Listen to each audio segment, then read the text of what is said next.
তাহলে আমি এতক্ষণ ধরে বোর্ডে যে অঙ্কটি লিখেছি সেই অঙ্কটি ভিতরে দুইটা অঙ্ক লুকিয়ে আছে। কয়টি অঙ্ক লুকিয়ে আছে? দুইটা অঙ্ক লুকিয়ে আছে। কি কি লুকিয়ে আছে বলেন তো? একটি হলো যোগ আর একটি হলো বিয়োগ। একটি হলো যোগ আর একটি হলো বিয়োগ। তো এখন দেখেন এই অঙ্কটির মধ্যে কত সুন্দরভাবে আমরা একটি যোগ আর একটি বিয়োগ এখানে তৈরি করতে পেরেছি।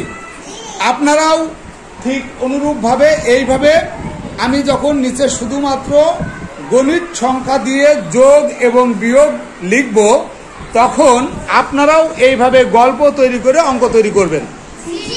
আপনারা যখন গল্প এইভাবে লিখে অঙ্ক তৈরি করতে পারবেন বা গল্প লিখতে পারবেন, তখন আমি জানবো যে আপনারা ঠিক যোগ এবং বিয়োগ অঙ্ক শিখে ফেলেছেন। তারপরে যখন যোগ বিয়োগ শেখা হয়ে যাবে, ঠিক অনুরূপভাবে এইভাবে আমরা আবার আপনাদের গুণ এবং ভাগে চলে যাব। গুণ এবং ভাগ করার জন্য ঠিক এইভাবেই গল্প আমরা তৈরি করব। তো এখন দেখেন আমরা বোর্ডের দিকে একটু খেয়াল করি। আমরা প্রথমে লেখা আছে যে শিমুলদের বাড়িতে 65টি কবুতর ছিল। কয়টি কবুতর ছিল? 65টি কবুতর ছিল। শিমুল 25টি কবুতর বাজারে নিয়ে বিক্রি করলো। কবুতর বিক্রির পর শিমুল দেখলো খুব সুন্দর কবুতর বাজারে এসেছে। বাজার থেকে আবার 17টি কবুতর কিনলো। তাহলে তার বাড়িতে কয়টা কবুতর থাকলো? তাহলে আমরা গল্পটি সুন্দরভাবে পড়লাম আগে, তাই না? আমরা গল্পটি আমরাও যখন প্রশ্ন আসবে পরীক্ষায়, যদিও আমাদের এখন পরীক্ষা নেই, তারপরও আমরা যখন ক্লাস টেস্ট পরীক্ষা বা যে কোনো পরীক্ষা দিতে যাব, তখন আমরা আগে গণিত যখন এরকম লিখিত অঙ্ক পড়বে, তখন আমরা ধারণা করে নেব কি, তখন আমরা ধারণা করে এইভাবে সুন্দর করে আমরা এই গল্প পড়ে নেব আগে। এখানে যখন আমরা পড়লাম যে শিমুলদের বাড়িতে 65টি কবুতর আছে। কয়টি কবুতর আছে? 65টি কবুতর আছে। কয়টি কবুতর আছে? 65টি। শিমুল সেই 65টি কবুতরের মধ্যে কি করলো? 65টি কবুতরের মধ্যে 25টি বাজারে নিয়ে গেল। বাজারে নিয়ে যায় বিক্রি করার পরে সে দেখতে পেল যে সুন্দর সুন্দর কবুতর এসেছে, তাই সে আবার 17টি কবুতর কিনলো। আবার কয়টি কবুতর কিনলো? 17টি কবুতর কিনলো। তাহলে এখন তার বাড়িতে মোট কতটি কবুতর থাকলো? কথা বলবেন না, আপনারা খুব সুন্দর করে বুঝবেন। বোঝার পরে আগামী কালকের যে ক্লাস শুরু হবে, সেই ক্লাসে আমি আপনাদের অঙ্ক দেব। আপনারা গল্প তৈরি করে করে লিখে আমাকে দিবেন। আজকে এই জন্য আপনারা খুব সুন্দর করে বুঝে নেবেন আমার কাছ থেকে। আমার কাছ থেকে যতবেলা না বুঝতে পারবেন, ততবেলা আমার কাছ থেকে সুন্দরভাবে বুঝে নেবেন। সব শেষে কোনো প্রশ্ন থাকলে আমাকে প্রশ্ন করবেন, ঠিক আছে? আমি সব শেষে প্রশ্ন করার জন্য আপনাদেরকে সুযোগ দেবো। তো এখন দেখেন আমরা গণিতে ফিরে যাই, বোর্ডের দিকে। তো আমরা এখন বোর্ডের দিকে ফিরে যেয়ে সবাই খুব ভালো করে খেয়াল করে দেখেন, আমরা বোর্ডের দিকে এখন ফিরে গিয়েছি। বোর্ডের দিকে এখন ফিরে যেয়ে দেখেন আমরা এই যে অঙ্কটা আমাদের প্রথম, এই অঙ্কটা আমরা যোগ বিয়োগে পরিণত করে ফেলবো। কিসে পরিণত করব? যোগ বিয়োগে। দেখেন তাহলে আমাদের মূল কবুতর ছিল বাড়িতে কয়টি? 65টি। যে 65টি দেখেন আমি গোল করে দিয়েছি। কয়টি কবুতর ছিল? এই 65টা কবুতরের মধ্য থেকে, কয়টি কবুতরের মধ্য থেকে? এই 65টা কবুতরের মধ্য থেকে কয়টি বাজারে নিয়ে গেল? 25টি। এই যে আমরা আবার সেই 25টি কবুতর আমরা এখানে 25টি, দেখেন এই 25টি আবার আমরা এখানে দাগ গোল করে ফেলেছি। তাহলে আমাদের মোট ছিল 65। তাহলে দেখেন এই হচ্ছে আমাদের 65। কত লিখলাম এখানে? এই দেখেন আমরা 65। তাহলে এই যে 65টার মধ্যে 25টা কি করলো? সে 25টা কি করলো? বিক্রি করে ফেললো। সে বাজারে নিয়ে যায় বিক্রি করলো। তাহলে আমরা কি করব? বাদ হয়ে গেল। তাহলে আমাদের এখানে কি হবে? বিয়োগ হবে। আমরা বলেছি বাদ দেওয়া, নষ্ট হয়ে যাওয়া, বিক্রি করে ফেলা, চলে যাওয়া, হারিয়ে যাওয়া, এইরকমগুলো যদি এইরকম যোগ গল্পের মধ্যে থাকে, তাহলে আমরা সেখান থেকে বিয়োগ করব। কি করব? বিয়োগ করব। তাহলে অবশ্যই আমরা সেখান থেকে বিয়োগ করব। তা এখন আমরা দেখেন এই 65 থেকে আমরা কি করব 25, এই যে 25, এই 25 আমরা বিয়োগ করে ফেলবো। এই যে 25 এখন কি করলাম বিয়োগ করে ফেলে, দেখেন 65 বিয়োগ 25। এবার দেখেন আমরা আবারও সেই 17টি, কয়টি 17টি, কয়টি কবুতর কিনলো, তাহলে আমরা এই 17টি কবুতর আবার কি করলাম এখানে গুগল করলাম, তাহলে 17 কবুতর আবার কি করা হলো অতিরিক্ত নেওয়া হলো, তাহলে এইটার সাথে যুক্ত হয়ে 65-র সাথে কি হবে যোগ হয়ে যাবে। তাহলে আমরা এখানে যোগ কি করব, এই যে আমরা এখানে যোগ 17, কত 17। তাহলে এখন দেখেন এই দেখেন আমাদের একটা সরল অঙ্কে পরিণত হয়ে গেল। এটা কি অঙ্ক পরিণত হলো, সরল অঙ্কে পরিণত হয়ে গেল। এখন আমরা এই যে এইরকম ভাবে আপনাদেরকে আমরা 75 দেব, বিয়োগ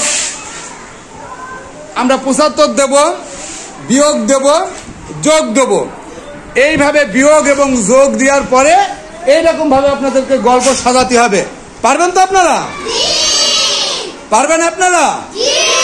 তো আজকে এখন দেখেন এই যে আমরা এই যে প্রথম যোগের প্রথম আমরা বিয়োগের কাজটা এখানে করে নেব। তার 65 থেকে 25 বিয়োগ করলে কত হবে বলেন? 5-এর থেকে 5 বাদ দিলে কত হয়? 5-এর থেকে 5 বাদ দিলে 0 হয়ে যায়। কেন? বিয়োগ বাদ দিলে এই যে 5টা আমরা 5টা দাগ নেবো, 1 2 3 4 5। এই যেখানে 5 থাকার কারণে আমরা এই 5টা কাটিয়ে দিলাম, কাটিয়ে দিলে কি হয়ে যায় কোনো দাগ নেই, তাহলে 0 হয়ে গেল। তাহলে 2-এর থেকে 6, তাহলে আমরা এখানে 6টা দাগ নেবো। এই যে 6টা দাগের থেকে আমরা 2টো দাগ গোল করে দেবো, তাহলে কত থাকলে 1 2 3 4, এই দেখেন 40।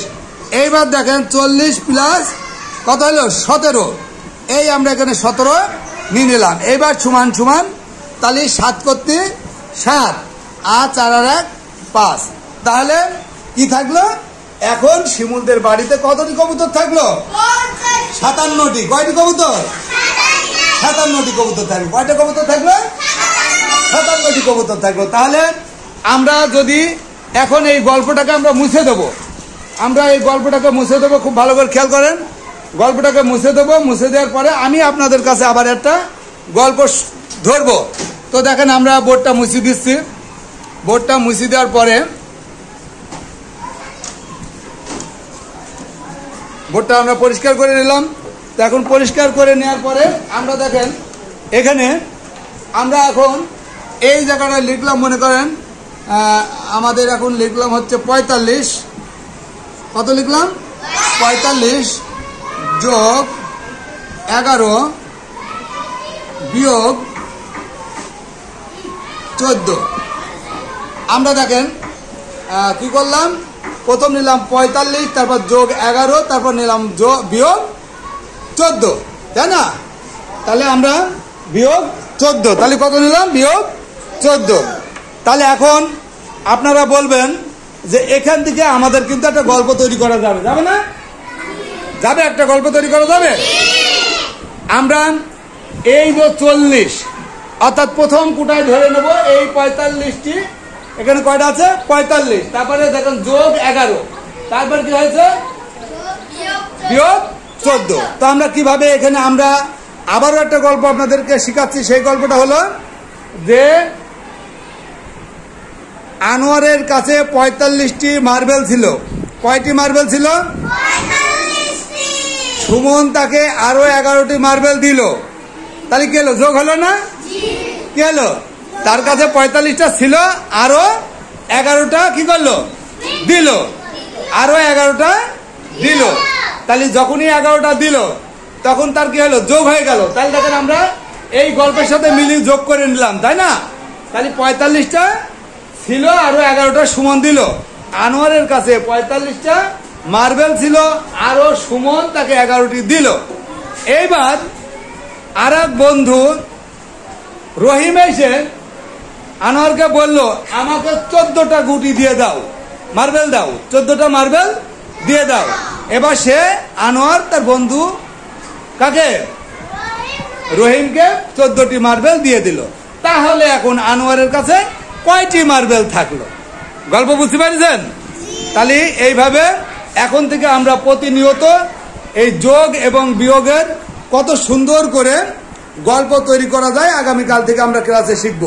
ওকে, তো আজকে আমি আপনাদের যত সুন্দর করে শেখানোর চেষ্টা করলাম, এখন আপনারা বাড়ি যেয়ে মনে মনে এইভাবে প্ল্যান তৈরি করবেন যে স্যার আমাদেরকে কালকে গল্প লিখতে দেবে, কিভাবে আমরা গল্প তৈরি করতে পারি। তো ঠিক আছে, আমরা আজকের মতো এখানেই ভিডিও ধারণের সমাপ্তি করছি। তো আগামীকালকে আবার আমরা ক্লাসে ভিডিও ধারণ করব ইনশাল্লাহ। সকলেই সুস্থ থাকেন, ভালো থাকেন, আবার দেখা হবে। আসসালামু আলাইকুম।